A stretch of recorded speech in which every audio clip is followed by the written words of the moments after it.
Tonight on Lowdown, we head over to the Hart Recital Hall to check out the most recent performance of the UCM Wind Ensemble. And we'll attend Ladies Night Out, a breast cancer awareness event put on by Western Missouri Medical Center in the Union. So sit back, relax, and join us for another look at UCM here on Lowdown.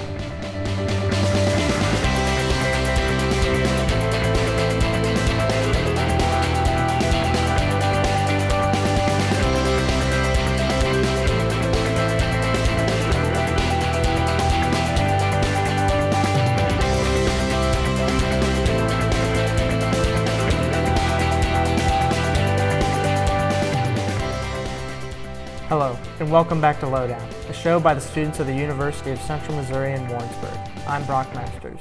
And I'm Ronna Hill. Thanks for joining us this evening as we continue to delve into all the cool things happening here at UCM. Speaking of, the University Health Center and the Western Missouri Medical Center recently hosted a Ladies Night Out event on campus on October 5th. The event was open to UCM and the Warrensburg community. Camel West also won an Emmy a few months back, and Tyler Moody sat down with some of the producers involved to talk about their accomplishments. On October 5th, the University of Central Missouri was the venue of choice for Western Missouri Medical Center's Ladies Night for Breast Cancer Awareness. So we asked about the history of the event and why they chose UCM as the venue. My name's Tara Carlisle. I'm the Assistant Director for Communications and Development at Western Missouri Medical Center. This is our 5th annual Ladies Night Out.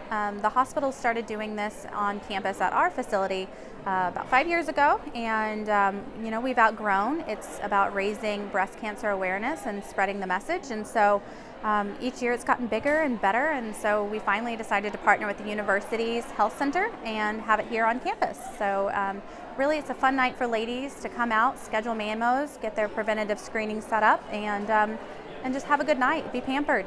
We have had a lot of success over the years. In fact, we started as just a group of 30, about 30 women who started in coming to a seminar, and we've built it into what it is today. We had over 100 last year at our event on campus at the hospital, and now we're up to at least over 150 that pre-registered and hundreds more behind me, so I'm pretty sure it's been great, actually. The goal, what's most important here for this event in our community, is that we spread the message for breast cancer awareness. I can't talk enough about how important it is for preventative health screenings, mammograms, CTs to look at the chance for lung cancer, all kinds of different preventative screenings, and that's what I want to do here, is spread the message of women that you need to get that done every year, and it could be hereditary, but it's very important that you go ahead and start looking right away for that. Well, it's important because the earlier you get detected, the more chance you have for a good outcome. And good outcomes is what we're looking for. If you detect it early, I don't know the percentages, but a pretty good percentage of the time, life goes on as normal after a 1 year, hardship, and then things go on as normal. If you don't detect it early, then you're in for a long struggle or worse. We also asked an attendee what brought her out to the event, as well as asked the CFO of the hospital about his pink attire. I wanted to come to the event because I wanted to see kind of how it was going. It's one of my events, but also I was really interested in learning more about self-breast exams, which they're teaching you how to do here, and kind of get more connected with the community because they have a lot of different vendors here. I think there are about 37 different vendors here. Just get more connected with my community and learn more about breast cancer and awareness and things like that. Well, about 8 years ago, I ran into a lady that I harassed in the post office where she worked on October 1st, and she was wearing pink. The whole post office was pink, and I said, well, do you do this every day or is it just October 1st? And she said, every day, and you could too. So ever since that day, probably 8 years ago, I've worn pink every day in October. I had no personal experience really, just it was kind of a challenge she threw out, and so I met that challenge, and since then I've had some personal experience with it. I told them about wearing pink, and they were like, oh, well, great, let's put you on our Facebook page and get a picture of your car and all that. And so, all right, we put it on Facebook, and then they said, well, how about this? For every picture that someone puts on our Facebook page, that you can donate $1 to the breast cancer charity of your choice. And I said, yeah, that's a good idea. So that's what we're doing. And if you go to, I'm too old to be a Facebook guy, but if you go to the Western Missouri Facebook page, there'll be some pictures. And if you post yours, it's another $1 out of my pocket towards breast cancer research. In closing, they said, Yeah, I would absolutely recommend people come to events like this just because you can get a lot of education, you can find out about the vendors in your community, you can meet a lot of new people and socialize, and it's just really fun and it's free. It's just go out. If you're a lady, 40 I think is the number, go get your mammogram. They're important. So I understand they're not really the most comfortable procedure, but it's worth the discomfort. So go get it done, and you won't regret it. I just want to thank everybody who supported this event. We've grown each year. The University Health Center, all of my team, they've been so wonderful at the hospital, all of the vendors and exhibitors and everyone who came out to support this and to raise funds. And also I wanted to add that all of the proceeds for this event go towards the WMMC Foundation, and that's going to be able to help a cancer center patient who needs help funding-wise. And so I want to thank the WMMC Foundation for supporting that cause and to making this their mission as well. Reporting for Lowdown, I'm Jacob Clark.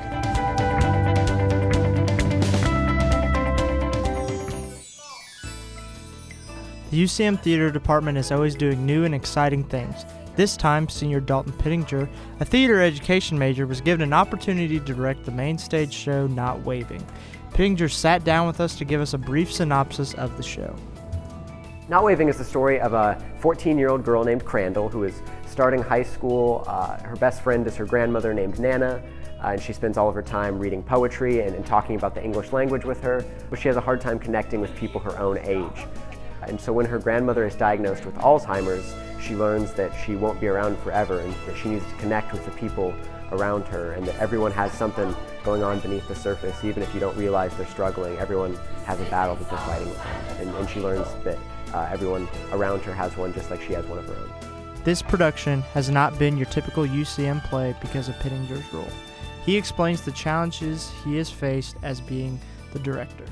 I think some of the biggest challenges are that since we're working with a crew, entirely made up of students, keeping everyone on deadlines and making sure that those are being met, and that ultimately the decision comes down to me. I can't look at someone and say, what's your preference? It really comes down to me, so I have to make those decisions. I have to be able to be flexible and call an audible, so to speak, when things don't go according to plan. And before the show hits the UCM stage, the show was taken out on the road to high schools around the area. This added a new wrinkle to an already large task. It was really, we didn't quite know how it was going to be until we did it for the first time yesterday. We have to put every set piece on a box truck, and we have a small van that we take the cast in, and we drive out there. We have to unload the truck, get all the set pieces into the space. We have to set it up beforehand where all the scenes are going to be so we can spike it out, put tape down so we know where to put the set pieces, and then we have to find a place to store them all in these new spaces. When they're not being used, we have to figure out where the actors are going to sit. So really we sort of have to build the show from the ground up each time we get into a new venue or a new space. This experience has been great for Pittinger. He tells us how he thinks he has grown throughout the process. I think that the biggest place of growth for me has been in flexibility, that we've had deadlines shift around, we've had things take longer than expected, and we're just working with that. One time a room got double booked, so we had to find a different place to rehearse. Just staying on my toes and making it happen. Ultimately at the end of the day, it's my responsibility to make the show happen. And so I think that I have sort of learned what it takes to do that, and to be firm, and if something's not working, to say that. You never want to hurt anyone's feelings, but I've learned to trust myself more, to trust the decisions that I make, and to allow myself to be the expert in the room, so to speak. And I think that that's something that's going to come into play when I start teaching. Not Waving performs in the Nickerson Black Box in December. This has been Brock Masters reporting for Lowdown. KMOS recently won an Emmy for their show Missouri Life. Missouri Life is a program aired on KMOS TV that showcases many different towns and special places right here in Missouri. Each episode travels to a different town and shows off all the amazing things that happen there. This includes a remarkable person, a local business found in Missouri, the food that you can find there, and the history behind what makes those towns so special. And to top it all off, the beautiful things that you can only find in Missouri. KMOS TV is a very small station, and our production department within the station is small as well. We only have 3 members currently. We had 4 when we started production and ended with 3. And so the producers on Missouri Life do a little bit of everything. We shoot, we write, we edit, we produce as far as cold calling, contacts, setting up interviews, doing research, that sort of thing. So it's a small team, and we try to do a little bit of everything. The episode we won the Emmy for was for the Silver Dollar City. It was a special edition of sorts because Silver Dollar City is not really a city. But they have a lot of the same things the city does. They have citizens that work there. That's what they call the employees.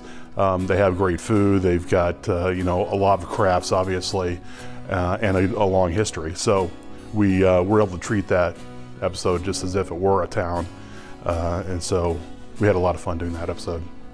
We used to have a show on KMOS called Central Missouri Focus, and I used to really enjoy going out and meeting people, doing stories like that, personal interest stories about what they did and what made them remarkable, what made the state or them, what made Missouri fantastic. And so we loved traveling around the state and doing that.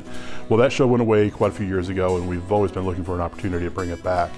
So when Missouri Life magazine came to us and said, hey, we'd love to do a show, we said, that sounds exactly like what we did a few years ago. We'd love to bring that back, do something similar. And so we decided to team up with them, and we gained their name recognition with Missouri Life. But then we had the production personnel to actually put a show together. And so it's been really rewarding working on Missouri Life.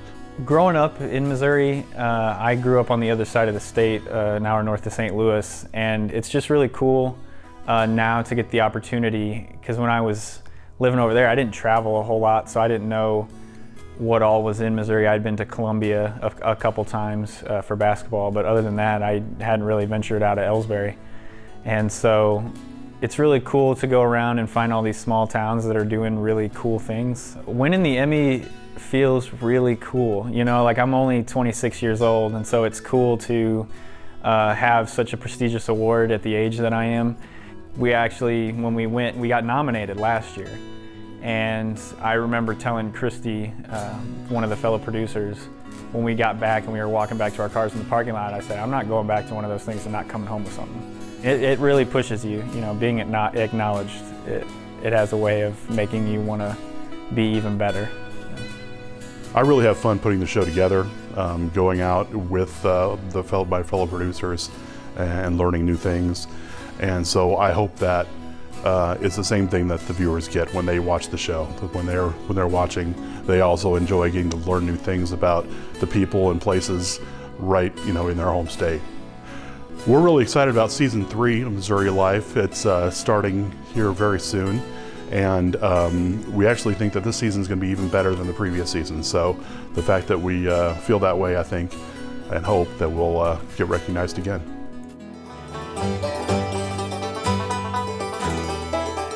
Reporting for Lowdown, I'm Tyler Moody.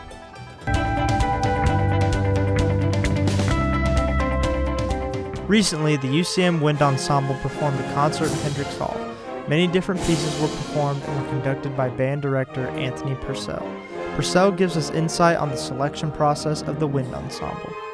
The Wind Ensemble is a select group of musicians. It's done by audition here at the beginning of the school year. There's a preset of literature that they have to download, and of course they have some time to rehearse that on their own. They come in for an audition along with the applied faculty, and between myself and the applied faculty, the students will go ahead and audition for us, and then we'll set a roster from first chair to last chair. And let's just say we have 15 clarinets that audition, and we're going to take 7 of them for the Wind Ensemble. We'd take the first 7, and that would make up that group. First chair clarinet, Solera Martin, explains what her duties were during the concert. Well, I'm just accomplishing leading my section as first chair, and I'm sure the other section leaders are doing the same, and then just making sure that everything is equally balanced and that we're playing to our full ability and just getting what needs to be done. Rehearsing is crucial for the band students. Purcell gives us an insight into their rigorous schedule. The students will get together 3 days a week for about 50 minutes each rehearsal. And we put a new piece of music in front of them, several pieces of music, and from that we'll start to design a program, something that makes sense, whether it's a themed concerts, or it's a concert that is just a vast array of literature. Purcell then went on to explain the biggest challenge of the concert. So when you go to a new performance venue, you're not hearing the same things that you normally do, so we typically are asking them to adjust. In Hendrix, because of some of the challenges that are there, to inform the students to play like they normally do and to put it in their hands, you hope that they will trust themselves and be able to do those adjustments quickly. Playing in front of a crowd can be nerve-wracking. Martin, however, treats it like a pro. I've gotten nervous in the past, but I think the more you do it, the less nervous you get. So now it's pretty easy for me to get up there and play. With 2 concerts a semester, the band has to assess themselves in a short amount of time. Purcell explains why that is so important. There's always something to fix, which is something that is unique in our art. You know, an artist paints something and they could fix it, but the more they fix things, the less pure that piece of art maybe starts looking, and it starts transforming into something else. The beauty of music is as soon as we present it, it's over. Be on the lookout for the band's next concert later this semester. This has been Brock Masters reporting for Lowdown.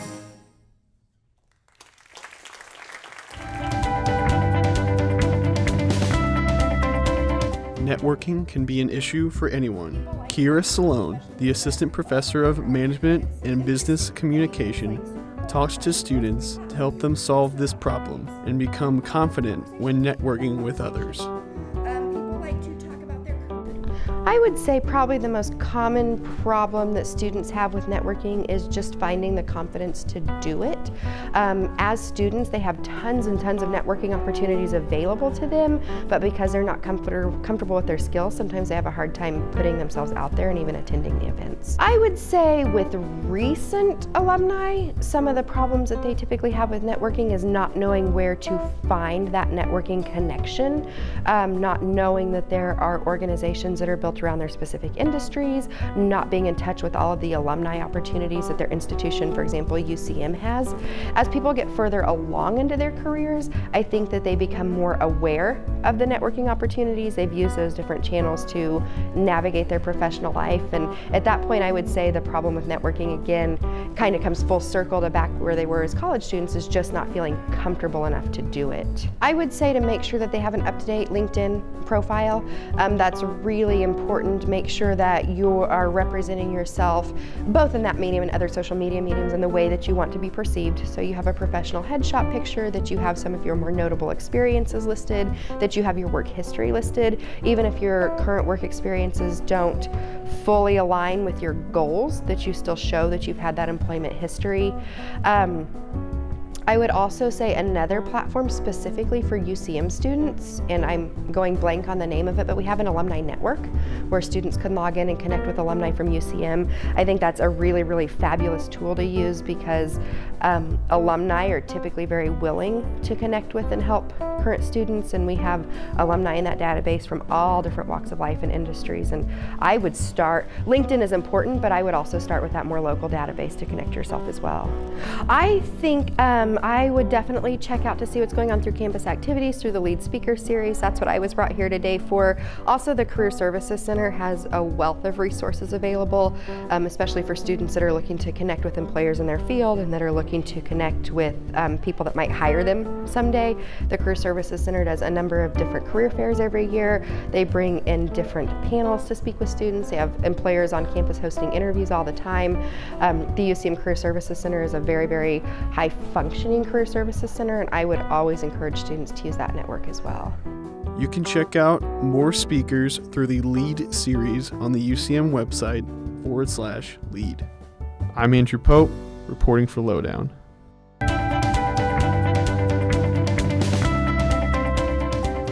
All over the United States, colleges and universities alike are facing budget cuts. Here at the University of Central Missouri, one budget being affected by these cuts is the Mule Skinner. Mule Skinner is UCM's student-ran paper. We run under DigitalBerg, which is UCM's full media platform, and that consists of the Mule Skinner, Central TV, and The Beat. And on DigitalBerg's website, we have sports, news, opinion pieces, and we do all that kind of stuff around the community and campus. When news broke that the Mule Skinner would not be able to print for one fiscal school year, students were surprised. but took this as an opportunity to rework how news was delivered on campus. The Mule Skinner was put into an abeyance because of the budget cuts, which means that we were not able to print for one fiscal year. Everything that we do is online. We have a digital issue of the paper that we still have our design editors. They still make a digital paper for us. They still do the work that they would if we were doing a print paper, but it's all digital and we blast it on social media. And then in addition to that, every single story that anyone writes that goes in the paper is also put online. The online platform is really actually kind of cool. The videos can be embedded into the issue, so click it, read all the stories. Oh, there's a video, I can click on it, and the play button is like glowing, and it's like, oh, it's there, you better watch it. It's really cool. And I think that makes it kind of fun, and it gives me a lot of freedom. We did our best to make it a good situation, make the most out of it, because we knew that we were going to produce news no matter what. We were going to get news out to the community as well as we can, even if we didn't have a print paper. And so far, we've done a really good job of that. Since going digital, student reporters are liking their ability to be more creative with the paper's layout, adding more photos and infographics, as well as the deadline leniency. We don't have the pressures of having a print paper and paying for a print paper. We are given more freedoms to do what we want, and we can kind of experiment and do different things with the paper that we're working on.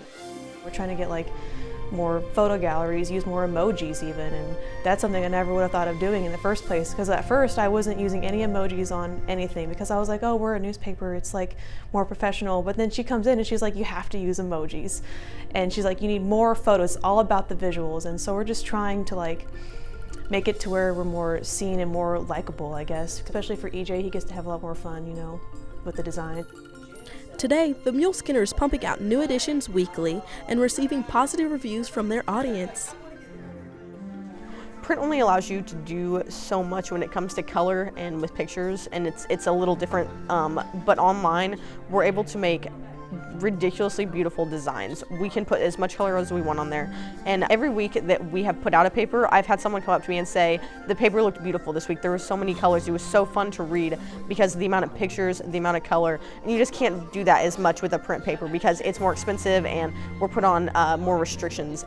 Now the Mule Skinner has more of a digital presence, and there's more of a presence online, which is really neat. The next time you want to know what's going on campus and in the Warrensburg community, whip out your phone and go to digitalberg.com and search for the Mule Skinner.